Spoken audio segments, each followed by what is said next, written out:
Lines. This is Democracy Now!, democracynow.org, The War and Peace Report. I'm Amy Goodman.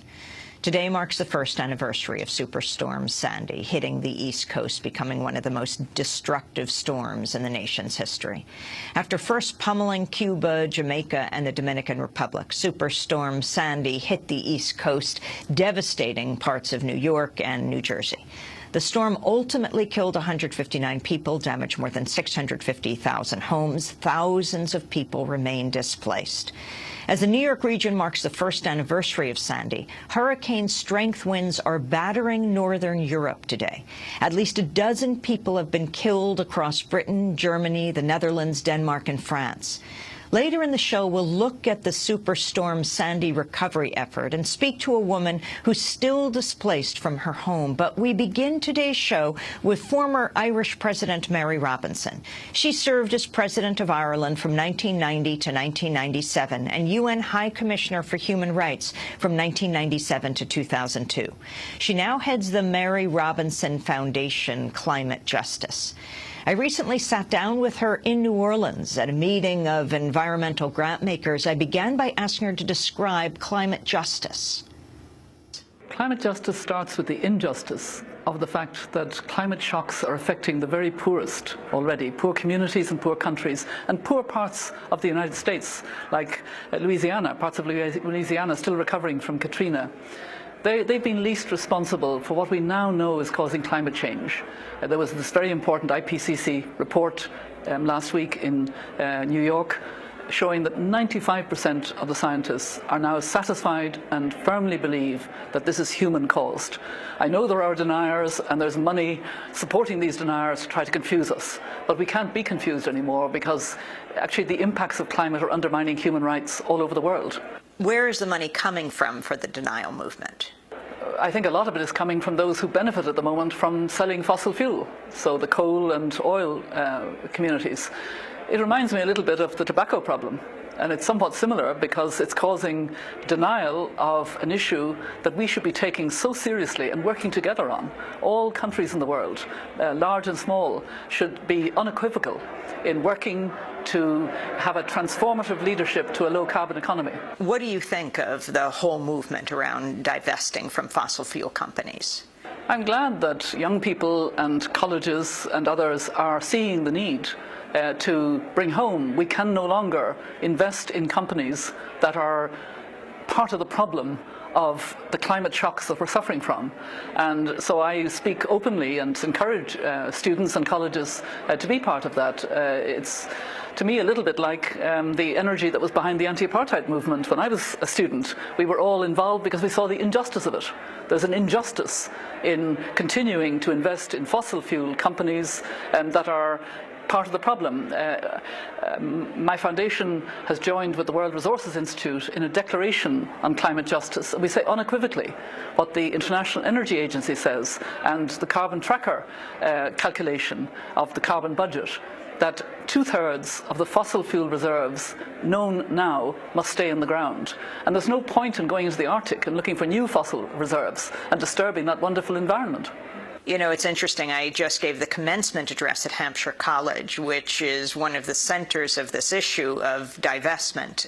Jonathan Lash, you mentioned the World Resources Institute, former president of World Resources Institute, now president of Hampshire College.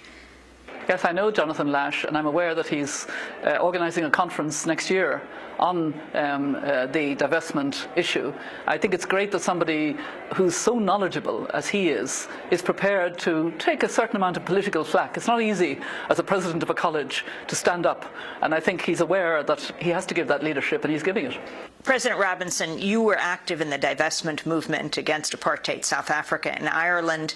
I mean, young people today maybe came of age when it was President Mandela of South Africa, may not even know what the strategies were, what this divestment issue at the time was all about.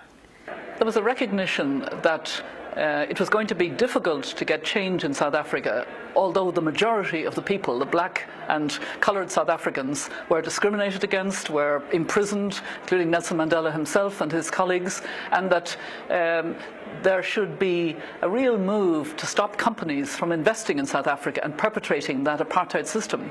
And so in Ireland we had a very active, a very strong movement. Even we had a kind of mini situation where women workers in one of the stores would not handle South African goods, and they were sacked.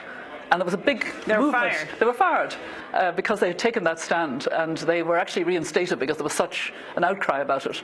And when Nelson Mandela came to Ireland as president many years later, he referred to these women.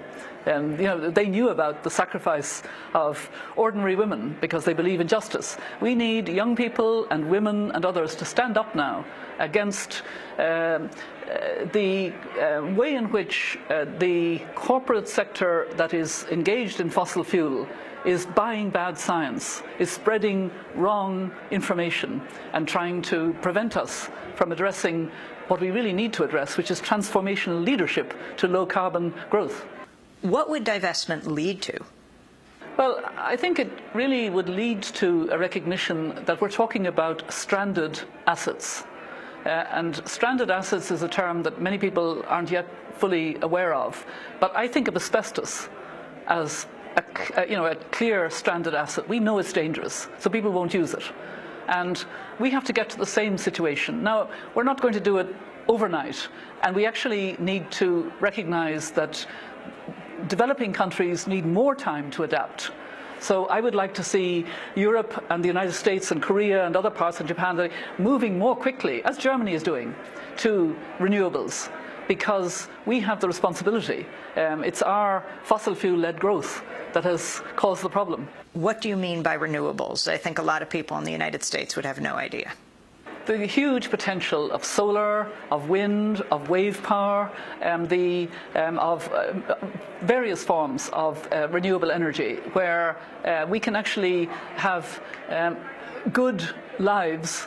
And I think that the science, and we need these new technologies, the organic solar technology that's coming on stream, to be free to developing countries, because that will help them to adapt, and they need that support. And we can have very good lifestyles.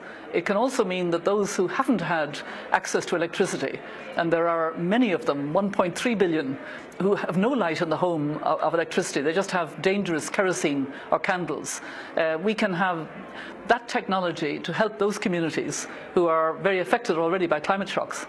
As the former president of Ireland, you mingle with heads of state around the world, with heads of corporations. I mean, do you have any sense that these heads of corporations, like ExxonMobil, like BP, like Chevron, are changing? One of the positive factors now is that I mingle a lot with forward-looking business leaders. There are two types of business leaders in this context. Those who are profiting from fossil fuel-developed profits and want to keep it that way, and a very significant number of thoughtful business leaders who know very well that we have to move to a low-carbon economy, that we have to address this issue, because otherwise we will have social unrest and displacement, very bad for business. And a lot of good business leaders are interested in getting away from the short-term quarterly returns to real sustainability. We've been talking about sustainability since the Rio conference, and that means economic sustainability, environmental sustainability and social sustainability. And I think that corporations now know they need a triple bottom line, and I'm very much encouraging that. You mentioned social unrest and displacement as the real effects of climate change. What do you mean? It's already happening that many people are having to leave their places where they were living. We heard from the panel this morning here in Louisiana, in New Orleans, about people who can no longer be in certain places. It's happening worldwide, but we're not seeing the full scale of it yet. The prediction is we may have up to 200 million climate displaced people by 2050, which is only 36 years ahead. Climate displaced means? Means that it was climate that forced them to leave. We don't have a good title for it. We can't call them climate refugees like we have other refugees because there's no convention. We do need to think about that, and there are people, including in the United Nations, thinking seriously about some way now of ensuring that there will be a safe movement elsewhere. But at the moment, that's not the case. People move in a very unsafe and insecure way. President Robinson, you're the former UN High Commissioner for Human Rights. What's the connection between human rights and climate justice, climate change? I came to the climate issue from a human rights perspective. I'm not a climate scientist, though climate justice, my foundation, very much relies on and keeps true to the science. But for me, the shocks of climate change are going to be, and are already becoming, the worst and most serious human rights issue, because it's actually about the future of the world. We have to understand that if we go to 4 degrees Celsius, and many people think that's where we're heading. Translate that to Fahrenheit. 7.5 degrees Fahrenheit. That will be catastrophic. That will be, Sandys in every country in such a way, and affecting again those with least resources to cope. So I found in our work, after my work as High Commissioner for Human Rights had finished, I went to New York and had colleagues in Washington and Geneva focusing on African countries' right to health and decent work and women, peace and security. But all I heard was things are so much worse because of climate change. We no longer have predictable rainy seasons. Our village, we used to grow up, we used to have enough food, but now we have drought and flash flooding. And that brought home to me, this is essentially a human rights issue. What's the connection between poverty, nutrition, and climate change? Very, very much. My foundation hosted with the Irish government last April a very good conference during the Irish EU presidency. So we had EU commissioners and ministers from different European countries with the Irish Deputy Prime Minister and others listening to those who had come from different communities around the world, from Mongolia, from the Arctic, from parts of Africa, all of them very clear about what the problem was and that they were coping, but they needed more support. And they needed understanding that they actually had the knowledge. They were in charge, if you like. And that was very empowering for them and very important to be listening, because we make mistakes if we try to do from the outside what communities themselves know best, as we heard this morning. You mentioned the UN climate summits. Democracy Now! Has been at Copenhagen, Cancun, Doha, Durban. We were even at the People Summit in Bolivia. Now the next one is in Warsaw, Poland. Poland, a major polluter, coal polluter in the world. Many saw President Obama flying into Copenhagen and really being the one to collapse any kind of binding agreement on climate change. What should be the role of the U.S., and also what about the fact that it is Poland this year? Well, I've followed these summits very closely with my colleagues, and I think we are building towards what we need, which is a fair, equitable, ambitious climate agreement by the end of 2015 to match the post-2015 development agenda. We're not there yet. We don't have the leadership for it. The Secretary General has called a summit of heads of state for next September. The United States is going to have to be in there with the leadership that is needed. The plan of action that President Obama has drawn up for this country is quite innovative. Secretary of State John Kerry absolutely knows the issues, as I think does President Obama. The problem, I think, is a political problem in this country of your Congress, but we need to get over that because we have no other option. We have to find the political will together and move forward and get that climate agreement. The argument against dealing with climate change is it means losing jobs in a troubled economy. And that, again, is a false juxtaposition, because I think it's very clear that as we move to low carbon, it will actually be job creating. I gave the figures that it has been job creating in the United States. There are more green jobs being created than in other sectors. So we have to recognize it's very important that it's a just transition. We work closely with the trade union movement. Sharon Burrow is on our climate leadership group, and they're looking to pension funds to invest in futures that are good for everybody. The renewable energies and others.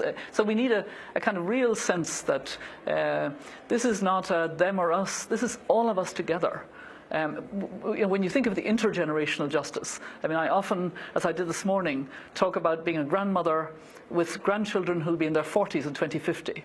What will they say to us? I've said this often enough that I can almost hear the echoes of their voices. And at the moment I hear them accusing us. How could they be so selfish? How could they be so uncaring? But we can redress that by what we do by the end of 2015. Former Irish President Mary Robinson. She now heads the Mary Robinson Foundation Climate Justice. As the New York region marks the first anniversary of Superstorm Sandy, hurricane-strength winds are battering northern Europe today. At least a dozen people have been killed across Britain, Germany, the Netherlands, Denmark and France. We'll have more on this first anniversary of Superstorm Sandy in a minute.